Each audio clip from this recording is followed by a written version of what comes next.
Muchas gracias, doctor Fajardo, por la invitación y la oportunidad de poder utilizar este excelente escenario para tratar un tema importante sobre cuestiones de la vida, del final de la vida, que tendemos a pensar que la muerte es otra cosa que la vida y no nos damos cuenta que la muerte es la parte final de la vida.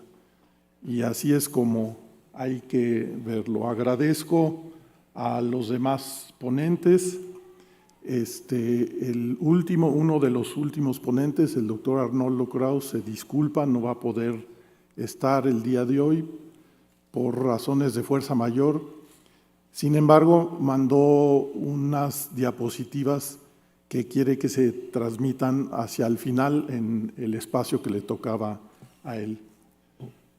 Yo voy a empezar con una reflexión general de ciertos conceptos que luego tenemos sobre la pérdida de la vida, sobre lo que denominamos muerte, y que resultan importantes desde el punto de vista médico, porque ¿qué diagnóstico más relevante que el de determinar cuándo se ha perdido la vida? Tiene implicaciones sociales, tiene implicaciones biomédicas que debemos de atender y que derivan de una evolución del pensamiento bioético en cuanto a lo que consideramos vida y lo que consideramos la pérdida de ella o el concepto de muerte. Y me he permitido titularlo así, estirar la liga de los criterios encefálicos de pérdida de la vida, por algunas razones que trataré de exponer.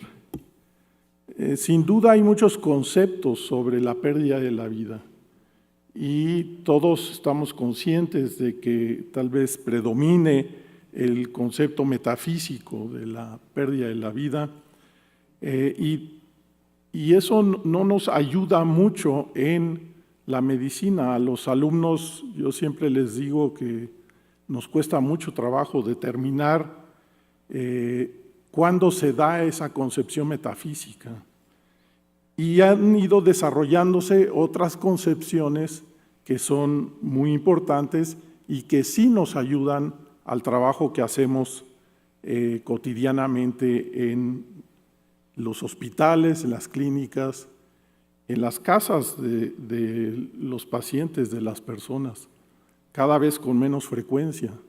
Pero antes ahí predominaba la realización de ese diagnóstico de pérdida de la vida.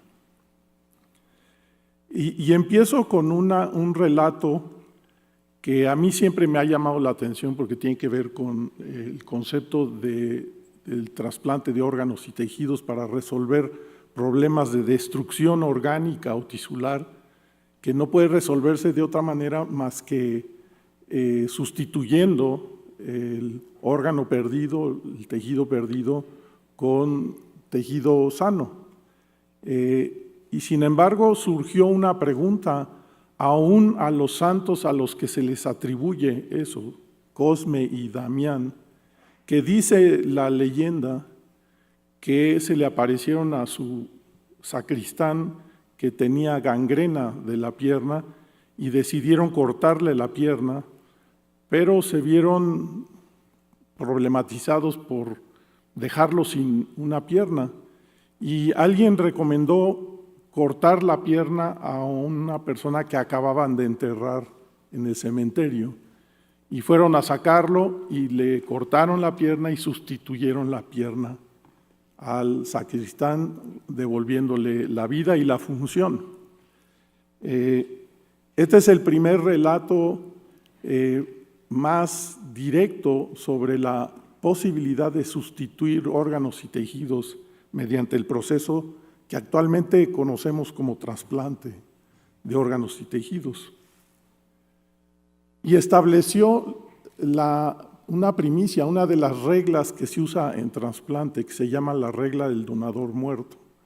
en donde entendemos que solamente cuando fallecemos, cuando perdemos la vida, cuando morimos, es justificable poder tomar órganos, tejidos, para sustituir órganos y tejidos en otra persona. Porque el daño que deriva de esa toma de órganos y tejidos no existe ya, porque ya no le sirven a la persona que falleció, ya no tienen utilidad en el cuerpo en el que está. Claro que esto se dio alrededor del siglo IV de nuestra era y hubo que esperar muchos años, casi más de 1,5 milenios, para que surgiera la posibilidad real de hacer trasplantes, pero nos lleva a reflexionar sobre ese concepto metafísico de la separación de alma y cuerpo y la dificultad que ese concepto deriva en su uso operativo como criterio para definir un diagnóstico de pérdida de la vida. Y es un concepto que está muy arraigado en la sociedad y que se explica un poco por la evolución del conocimiento científico sobre el funcionamiento del cuerpo humano, pero también la evolución de la cultura que deriva de ese conocimiento científico y que hace que cambien las cosas. Y ahorita, pues ya no usamos esa concepción. Habrá gente que pueda creer en el alma humana, habrá otras que no. El hecho es que no tenemos forma de medir cuándo sucede eso. Y de la medición de cuándo suceden cosas importantes para establecer un concepto más real de pérdida de la vida, se dio de manera natural con los médicos, sobre todo en el siglo XIX, en relación al cese del flujo de los fluidos vitales, el aire y la sangre. Sin duda todos recordarán ustedes escenas cinematográficas en donde el director nos dice con un simple acercamiento a la heroína o al héroe, a su cara, en donde se ve tal vez un hilito de la sábana o una pluma que se mueve con la respiración y que de repente queda quieta. Y esa es la señal que el director nos dice de que la persona ha perdido la vida. Esto ha venido a generar problemas y se conocen de relatos, de preocupaciones de que la gente pudo haber sido enterrada sin haber estado realmente muerta. E incluso se diseñaron alarmas para utilizar en los entierros por si ese fuese el caso y que resultara, como dice la canción, que solo estaba dormida, ¿no?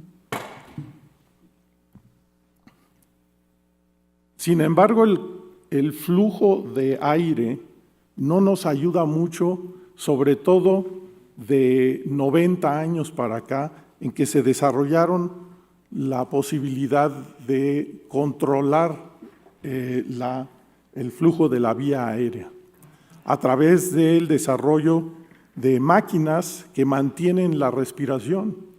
Y esto fue muy importante durante las epidemias de polio, y les paso una fotografía de un pabellón hospitalario con una serie de máquinas que tenían una concepción de la respiración distinta, porque cambiaban la presión a la que se sujetaba la parte externa del tórax. Y actualmente ya entendemos que es más fácil y mejor intubar a los pacientes para controlar la vía aérea. Y esa intubación incluso mejoró la posibilidad de sobrevida de pacientes con polio, que la insuficiencia respiratoria era la principal causa de muerte de los que padecían esto. Y de esto derivó una serie de preguntas que hicieron pensar a los médicos de que, bueno, si ya puedo controlar la respiración, Entonces, ¿cuándo puedo determinar que ya falleció un paciente? Antes, el fenómeno respiratorio era un criterio para poder diagnosticar la pérdida de la vida. Sin embargo, si sigue funcionando el corazón, pero el paciente está conectado a un respirador, ¿cómo le hago para establecer ese diagnóstico? Y ese dilema lo llevaron incluso al líder religioso más importante de Occidente, y le preguntaron eso al Papa en 1957. ¿Cuándo sobreviene la muerte en caso de pacientes para los que se han utilizado los procedimientos modernos de reanimación que se suscitaron con los aparatos modernos de respiración? Y la contestación del Papa me parece muy interesante y hasta cierto punto atendible. Decía, la inconsciencia por parálisis central, pero en el cual la vida, es decir, la circulación sanguínea, se mantiene gracias a la respiración artificial y sin que sobrevenga ninguna mejora después de varios días, debe ser considerado como muerto de facto o también de jure, y hace esa distinción de que sí es un hecho el que está muerto o es una concepción que le tenemos que dar para declarar a esa persona como fallecida. En realidad el Papa no contestó, solamente contestó con una nueva pregunta y decían: la cuestión de la muerte y de la comprobación, sea de hecho de facto, sea de su autenticidad jurídica de jure, tiene por consecuencias aún en el terreno de la moral y de la religión un alcance todavía más largo. Y estableció el escrito del Papa: es el propio médico y particularmente el anestesiólogo dar una definición clara y precisa de la muerte y del momento de la muerte de un paciente que fallece en estado de inconsciencia. Atribuyó a nosotros, al gremio médico, el poder dirimir esa cuestión. No se profundizó en eso, aunque sí reconoció esa diferencia entre la separación completa y definitiva del alma y del cuerpo. No rehuyó a la concepción metafísica, pero dijo: son los médicos los que tenemos que definir cuándo se establece esa separación de cuerpo y alma. Y de ahí surgió un poco la idea de lo que yo llamo el concepto médico tradicional en relación a la función cardíaca, al criterio cardíaco. El paro cardíaco irreversible es lo que se ha utilizado comúnmente para establecer la pérdida de la vida. Y actualmente ya ni siquiera usamos el telescopio o la exploración física directa, sino que estamos viendo un monitor para poder determinar cuándo sucede eso. Y eso ha permitido volver a pensar en la posibilidad de la obtención de órganos de pacientes que pueden ser declarados como muertos, pero aún tienen circulación que mantiene la perfusión de los órganos, los cuales pudieran ser útiles para trasplante. Y es un hecho que en los hospitales, desde el siglo XIX, se ha reconocido la presencia de personas que por una u otra razón desarrollan estados de coma, del cual se sabe que no regresan. Y esto se conocía en Francia como el coma de Passé, y es lo que interesó al comité ad hoc de Harvard a mediados de los 50, casi los 60, cuando se detonó la era de los trasplantes clínicos, de decir que cuando alguien tenía coma irreversible y que de ese coma no se iba a esperar la posibilidad de regreso. Y esa definición se ha utilizado para considerar una tercera forma de visualizar la pérdida de la vida.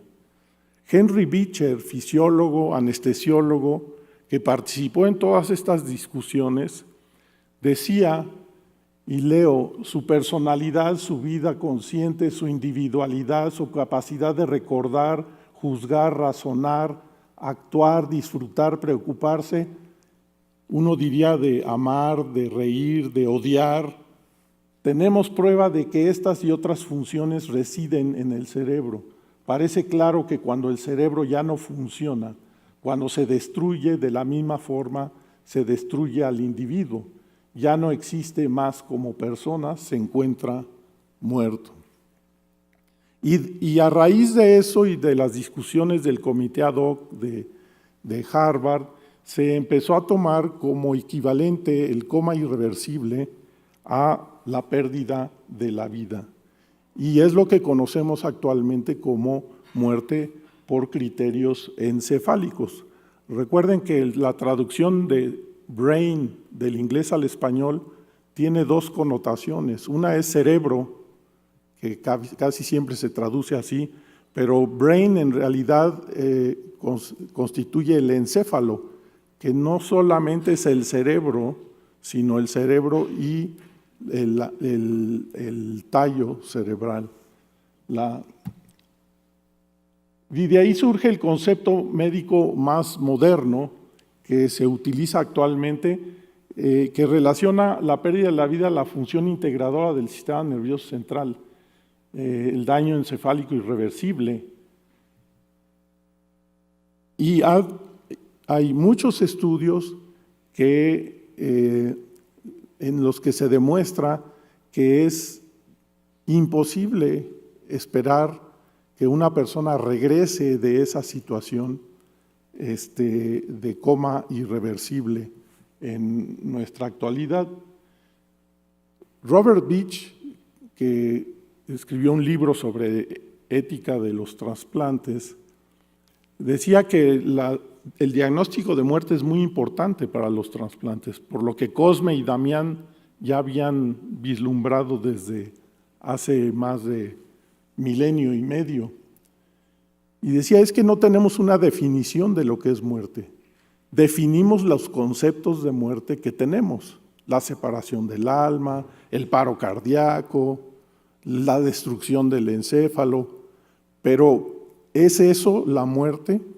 Y él proponía esta definición: muerte es la pérdida irreversible de aquello que es esencia significativa de la naturaleza humana.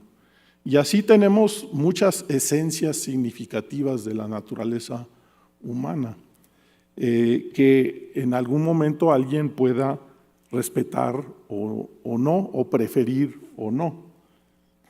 El diagnóstico de muerte por criterios encefálicos es bien conocido y no me voy a detener en esto. Tiene estudios clínicos, tiene estudios corroboratorios, sobre todo de imagen en relación a demostrar la ausencia de flujo sanguíneo en el cerebro. Se ha demostrado la ausencia de funcionamiento total en el encéfalo de personas con coma irreversible.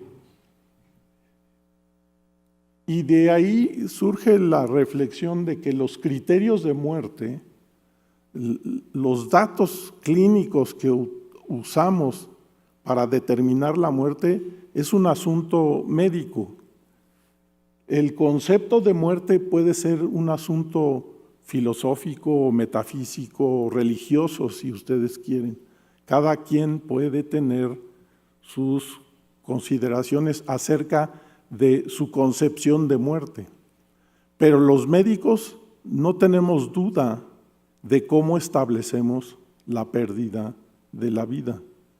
Y utilizamos criterios cardíacos y criterios encefálicos para determinar esa muerte. Los principios rectores de la Organización Mundial de la Salud sobre trasplantes hablan de esto.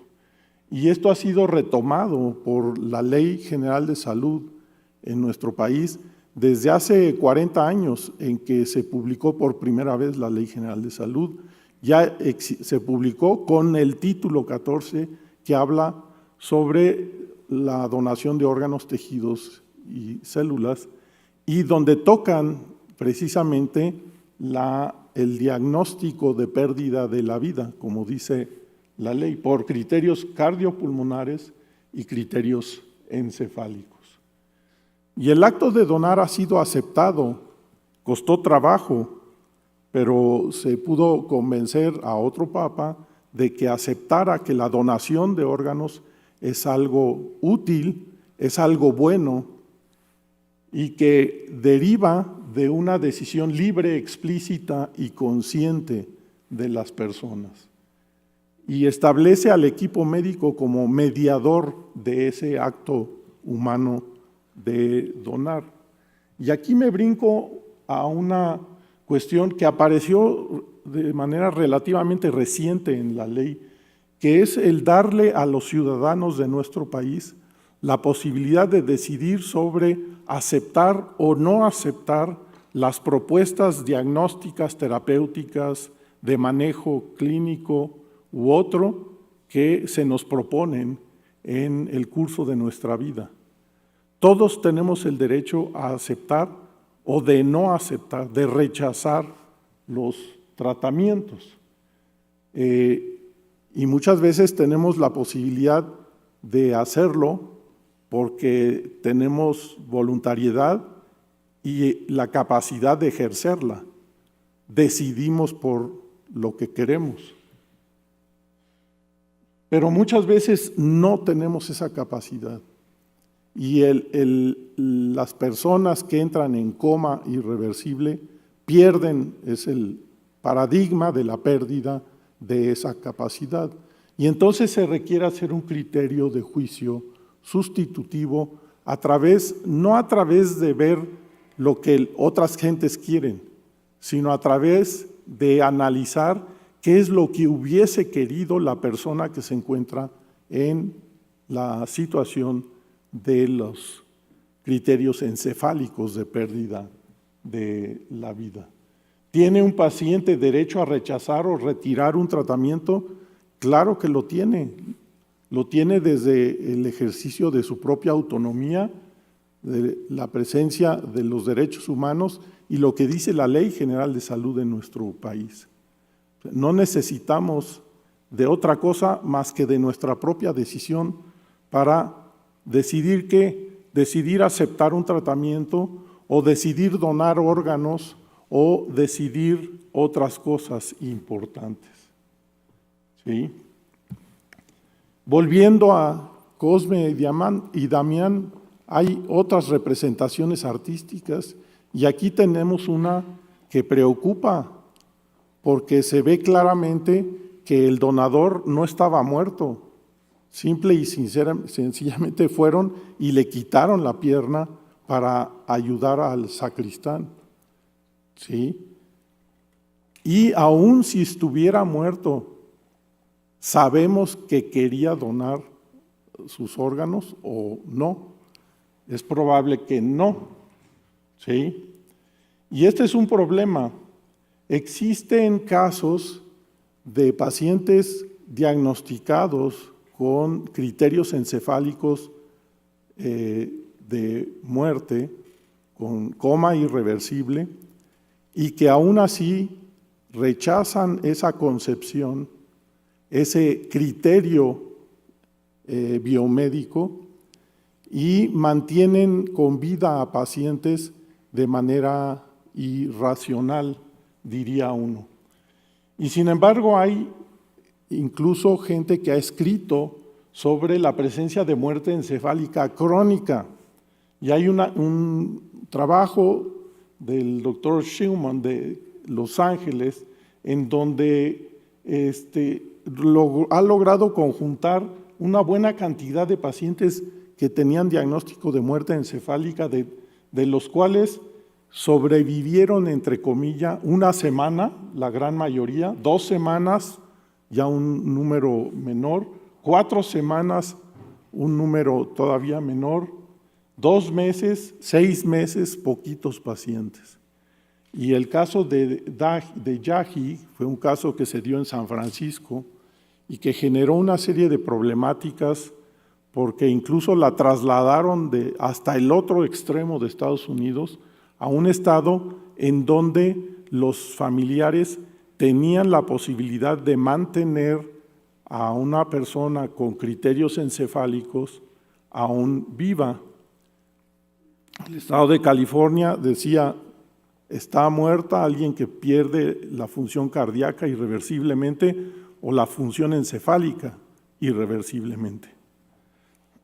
Lo traigo a colación porque nuestra Ley General de Salud dice que si los familiares no aceptan el diagnóstico de los criterios encefálicos de pérdida de la vida, pueden mantener los tratamientos o a la persona en esa situación de manera, yo diría que no indefinida, porque finalmente se va a morir, pero sin tener un objeto.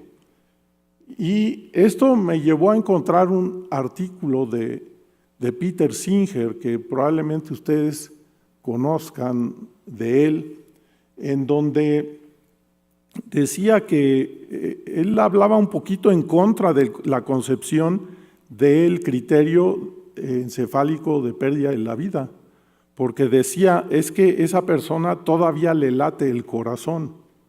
Probablemente se derive de su pensamiento de la falta de experiencia en la cotidianidad de lo que sucede en muchos hospitales en el mundo, con pacientes que se encuentran en esa situación.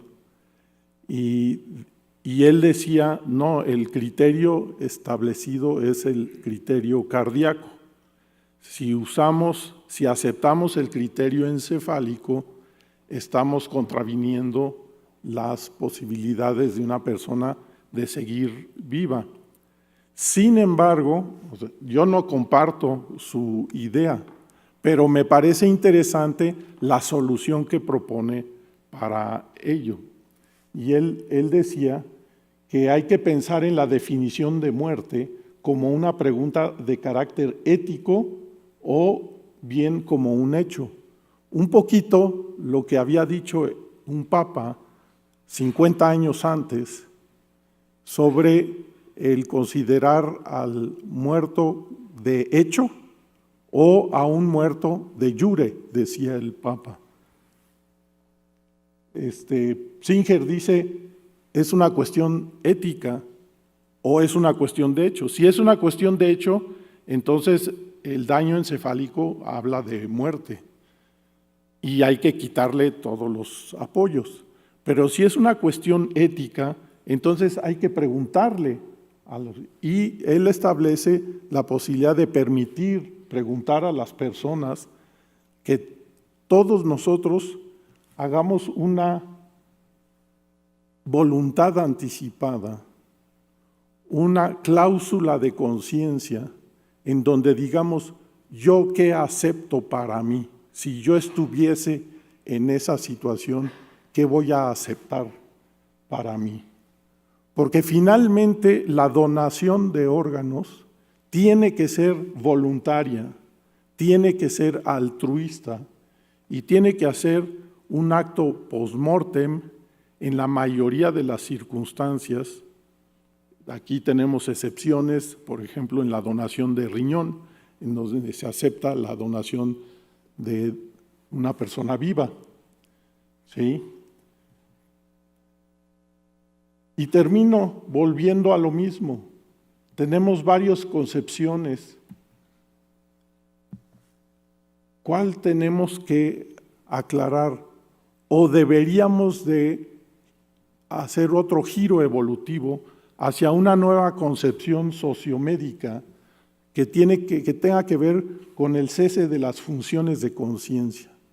Aquí sé que me empiezo a meter en terreno pantanoso y que puede haber muchos colegas que se dedican a las neurociencias y que me hablen de una serie de opciones y de mediciones que hay que hacer y de posibilidades que se vislumbran hacia el futuro, etcétera.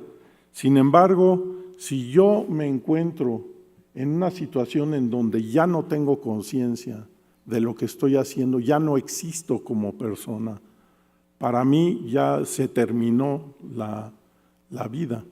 Y yo sí aceptaría hacer una voluntad anticipada de ese carácter. Esa es mi propuesta del día de hoy. Vamos a escuchar otras ideas acerca de cuestiones del final de la vida, y le cedo la palabra al doctor Ramos para que nos haga su presentación el día de hoy. Muchas gracias.